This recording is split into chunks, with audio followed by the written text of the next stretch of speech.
Good morning. For those of you I have not met yet, my name is Ms. Mayopoulos, and I teach Spanish in the World Language Department.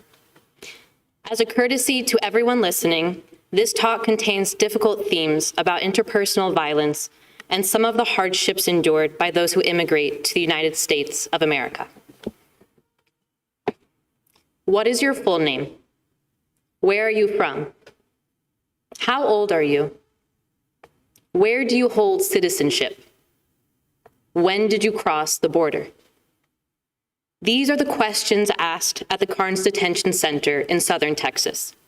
Karnes is not a pleasant place, despite the lobby posters featuring dorm-style housing and recreation rooms. Each time I entered the detention center, I put my phone in a locker, my shoes through screening, my body through a metal detector, and presented my identification. The women detained there have fled their home countries and requested asylum at the United States southern border. They are seeking a safe haven in the United States, which is their right under international law. My eyes skimmed the names on the clipboard that the nonprofit immigration attorney has handed me. To preserve their privacy and safety, these are not their real names, but the roster read similar to this: Perez Yennefer, Hernandez Ana, Lopez Cristina, Rodriguez Yulisa, Martinez Katrina, Mejia Daniela, Reyes Alondra. These are my 7 clients for the day. My task is this: in Spanish, interview these 7 women during the next 10 hours. Complete their intake paperwork to get all of the information that the court will need during their trial. I will ask each client, where do you hold citizenship? Where did you cross the border? When did you cross the border? With whom did you cross the border? How did you cross the border? And most importantly, why did you cross the border? The last question is the most important, because to be granted asylum in the United States, each of these women must prove that she has been persecuted or has a credible fear of persecution or harm if she returns to her home country. This fear of persecution could be because of her race, religion, nationality, political opinion, or membership in a particular social group, like being a member of the indigenous community or being gay. My task is to make sure that they and their stories are heard. I pick a table to be mine for the day. The room is cold, windowless, and almost everything is made of plastic. In the corner, one of the women detained at the center is meeting with her family. They are visiting her at the detention center. She holds a small child in her arms while her husband watches with one of those sad but momentarily happy looks. Her monochrome detention center uniform contrasts starkly with his casual blue jeans and t-shirt. There is a graying, middle-aged white woman sitting at the desk in front of a glass panel through which I see a dozen women in matching detention center uniforms waiting to be called in for interviews. I approach the desk. Hi, Katherine Mayopoulos for Yennefer Perez, please. She first responds to me. One moment. Then she opens the door and shouts in Spanish, Yennefer Perez, venga. Yennefer and I shake hands. Buenos dias. Good morning, I begin. With a welcoming gesture, I invite her to sit at the table in the plastic chair. She looks skeptical. I try to imagine her inner monologue. What is this white American doing here? Is she really on my side? Can I trust her? I begin with basic questions.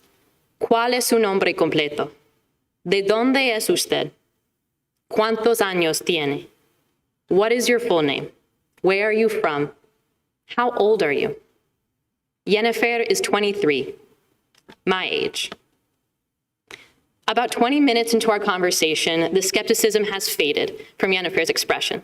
She is opening up to me. So I ask her the vital question. ¿Por qué ha venido a los Estados Unidos? Why have you come to the US? She responds she is seeking political asylum.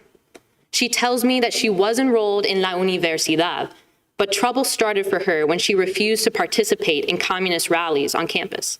She refused to pledge allegiance to the party. Pretty soon, she had her enrollment retracted.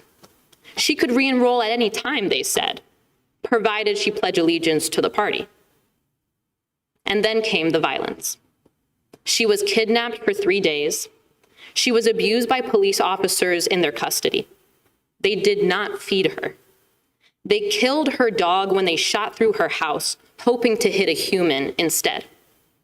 They threatened to kill her and her mother.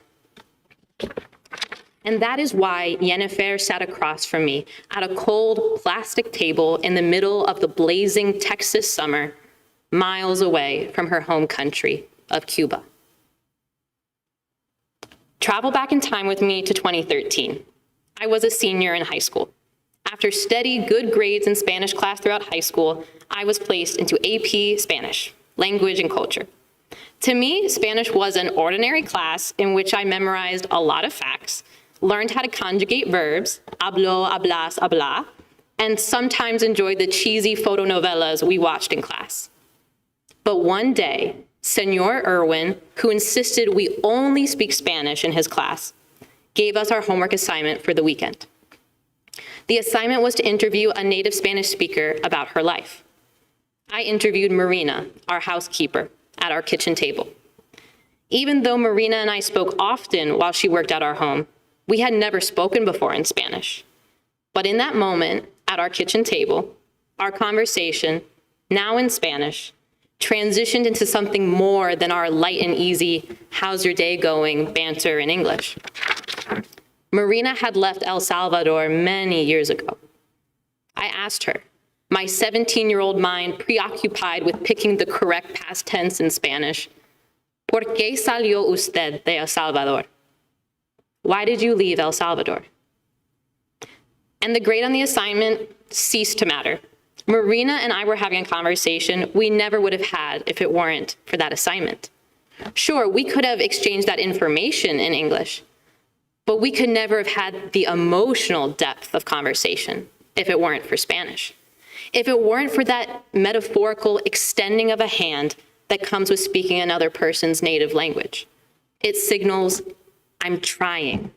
I want to hear you as clearly and as unfiltered as I can.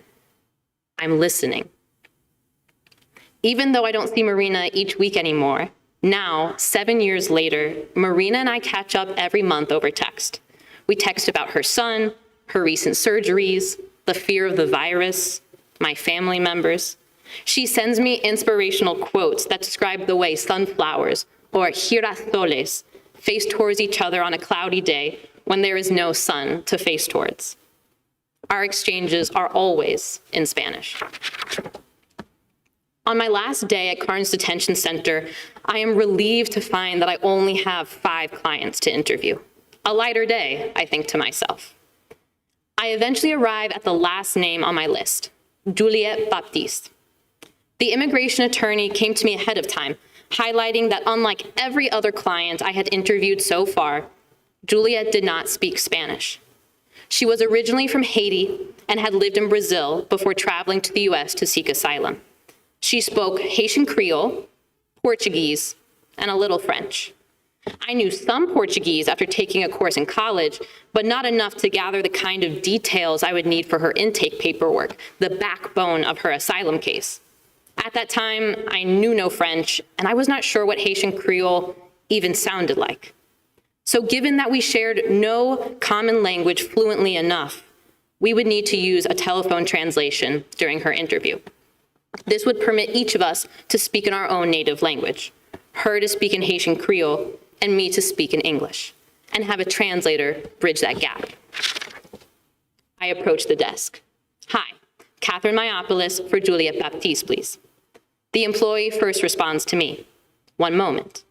Then she opens the door and shouts, Juliette Baptiste. I use what Portuguese I remember to build initial trust with Juliette. Bom tarde, eu sou Kathy. Eu só posso falar pouquinho do português. Então, tenho que usar tradutor no telefone para falar. Good afternoon, I'm Katie. I can only speak a little Portuguese, so we will have to use a telephone translator to talk. Juliet nods to me with swollen eyes and follows me into a separate, cramped glass room where we will begin the intake interview through telephone translation. As I dial up the service to request the translator, I offer Juliet an awkward, small smile, just out of an attempt to ease her. She rocks back and forth in her chair with her hands between her thighs. I gesture to the phone on her side of the table, and she picks it up slowly. I should tell you, telephone translation is an incredibly time-consuming process, but it is clear enough. It requires me to speak in English to the translator, who then writes down the translation in Haitian Creole. Then the translator relays my question in Haitian Creole to Juliet. Then Juliet responds in Haitian Creole. The translator translates that information into English. I write down that information in the intake paperwork, and the process continues like that, question after question. Except it didn't go like that. I speak the first question into the phone. What is your full name? And when Juliet receives this question from the translator, she goes off like a rocket. She raises her volume, and I see her fist tense up on the table. She speaks for almost an entire minute in response to the translated question, what is your full name?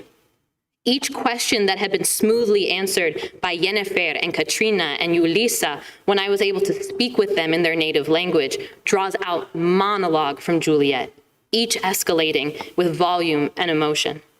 And the most frustrating part is watching this woman suffering in distress, tears rolling down her cheeks, and having no idea what she is saying. While it should have felt like the translator on the phone was a third person in the room, in fact, the translator was not there with us. It was just Juliet and me. I felt useless, and I imagine she felt helpless. After 4 long hours with Juliet in that room, sitting on hard plastic chairs at a plastic table, the monologue answers blended together into the entire story. She said that she had fled from murderous family members in Haiti, scared for her life. Upon fleeing to Brazil, she fell in love while in poverty for several years. Her family members found her again and threatened her life. She and her partner fled Brazil and arrived at the U.S. border. When they declared asylum to Border Patrol agents and were asked about their familial status, her partner denied even knowing her.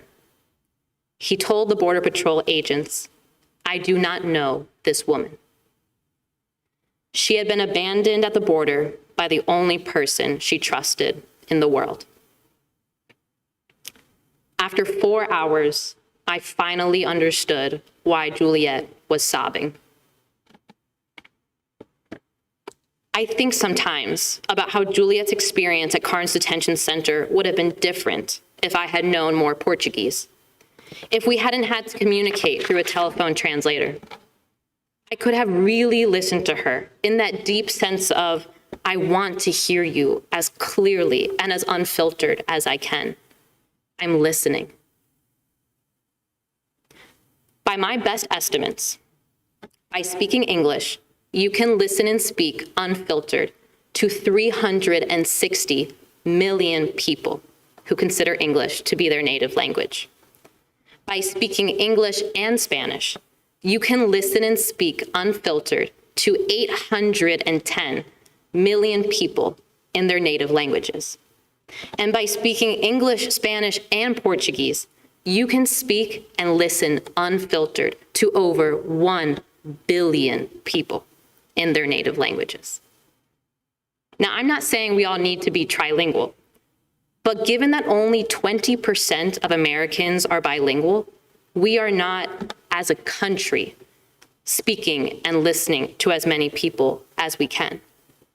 And when you make the choice to learn someone else's first language, whether that is Spanish, French, or Mandarin, you are extending respect to each native speaker and everyone who speaks that language. You are signaling to them, I'm trying. I want to hear you. I'm listening. Thank you.